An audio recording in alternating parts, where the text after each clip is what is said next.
Bonjour, c'est Olivier Robert. Aujourd'hui, je vous présente la magnifique marque Lou. Fabrice, fondateur avec son épouse Emmanuelle et Benoît, qui ne sont pas là aujourd'hui, mais qui vont vous parler de leur expérience de la création de cette magnifique entreprise et de ce champignon Lou.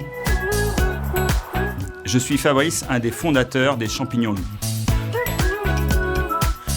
Alors nous avons fondé les champignons Lou en 2009 et avec une idée, c'est de développer la consommation de légumes et en particulier du champignon. Une vision, celle de cultiver de nos champignons en France, et c'est pour cela qu'en 2015, nous avons ouvert notre première champignonnière et recruté plus de 150 personnes. Oui, je suis un sacré Français et nous sommes une sacrée famille française. Entreprendre pour nous en famille, c'est certainement une des premières motivations. Alors moi, je suis passionné de fruits et légumes depuis tout petit. Je trouve ça beau, je trouve ça bon, mais c'est aussi pour nous d'entreprendre avec Emmanuelle, mon épouse, et Benoît, son frère. Et donc, on a des compétences très complémentaires.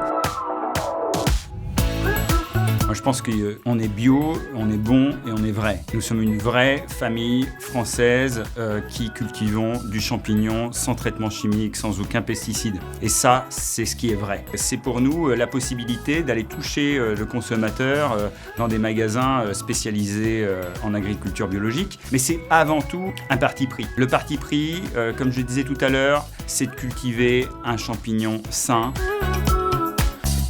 Nous vendons des champignons frais, donc il va de soi que cultiver sur le territoire français apporte une vraie valeur ajoutée à la qualité de nos produits. Quand on sait que 70% des champignons de Paris proviennent de différents pays d'Europe, en particulier des Pays-Bas, de Pologne, d'Espagne, donc ça nous a paru comme une évidence de cultiver sur le territoire français ce magnifique champignon de Paris pour lui redonner ses notes de noblesse.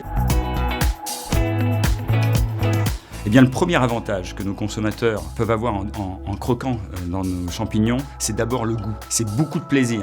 C'est retrouver la naturalité d'un champignon frais, croquant, qui a du goût, qu'on peut manger cru, qu'on peut émincer. Et puis de la naturalité, parce que nous cultivons sans pesticides.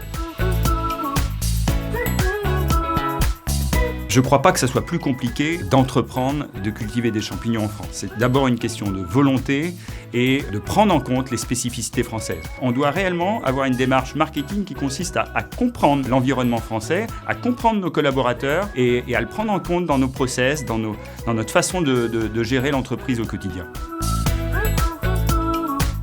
Oui, il y a de l'innovation et développer la consommation de légumes, notamment de champignons en France, c'est faire preuve d'innovation. C'est pas uniquement dire qu'il est bon pour la santé de manger des légumes. Je pense que tout le monde en est persuadé. L'idée, c'est de savoir comment les consommer. Et ça, c'est un petit peu plus compliqué. Et donc, il faut effectivement avoir une approche novatrice. Et puis, l'innovation, c'est aussi présenter nos produits dans un emballage qui aujourd'hui n'existe pas. Depuis quelques semaines, tous nos champignons sont confectionnés à la main, dans des barquettes, en carton, homme compostable. Et ça, c'est une révolution dans le monde du champignon en Europe, parce que nous sommes les premiers à commercialiser tous nos champignons dans ces emballages. Donc la stratégie de Lou consiste à déployer des champignonnières aux 4 coins de la France pour être au plus près des consommateurs et d'être au plus près de nos clients. Dans ce sens, après notre champignonnière en Bretagne, où nous avons recruté plus de 170 collaborateurs, nous ouvrons dans quelques jours notre champignonnière en Mayenne, encore 150 recrutements. Et puis, d'ici la fin de l'année, c'est la 3e champignonnière qui va ouvrir dans la région Auvergne-Rhône-Alpes, près du Puy-en-Velay.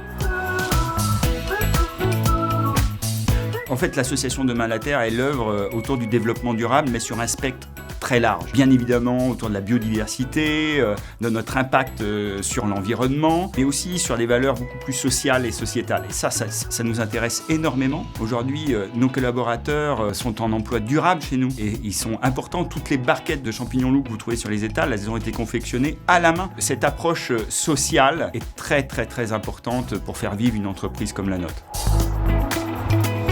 Je ne pense pas que les produits français, par définition, ont vocation à être les plus chers. Et notre stratégie, c'est de s'adresser au plus grand nombre de consommateurs. Donc je pense qu'on peut concilier production française et un produit avec une juste valeur. Aujourd'hui, ce qui compte, c'est pas d'être le moins cher, c'est d'avoir un prix que le consommateur va considérer comme juste.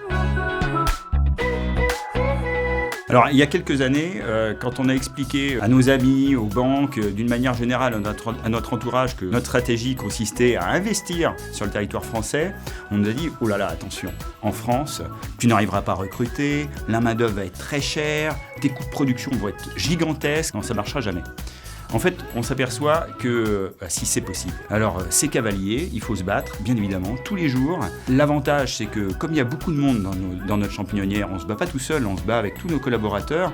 La bonne nouvelle, c'est que ça fonctionne. Comme dit Jean-Paul Belmondo dans Itinéraire d'un enfant gâté, notre capacité, notre façon de dire bonjour, c'est déjà 50% du chemin qui est fait. La chose la plus importante dans la vie, si tu dis bien bonjour, t'as fait la moitié du chemin.